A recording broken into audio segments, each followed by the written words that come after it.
না না, এটা মৌসার। খা খা, বস, বসে খা।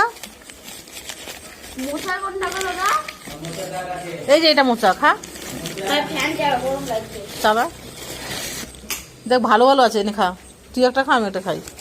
তো মার জন্য নিয়ে যাস। হ্যাঁ, এটা কি? এটা খা, খেতে পারি তো দুটো। আমার চেয়ে কোনটা? আম আছে নাকি আবার? হ্যাঁ, আমার চেয়ে আছে তো। ওই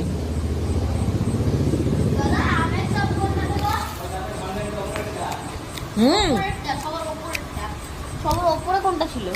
নিরামিষ তো। সব নিরামিষ। সবার উপরে উপরে কোনটা ছিল? এটা এটা মোচা। সবার উপরে কোনটা? এটা এটা এটা এইটা ছিল তাহলে। এটা দুটো গাপটা রেখা খেতে বিলে। ভালো আছে খেতে, বসে খা। ভালো আছে। দিতেও তো পারবো না। পরে যাবি। তোমাদের ভিডিওটা কেমন লাগলো অবশ্যই জানাবে। টাটা, দেখা হচ্ছে নেক্সট ব্লগে।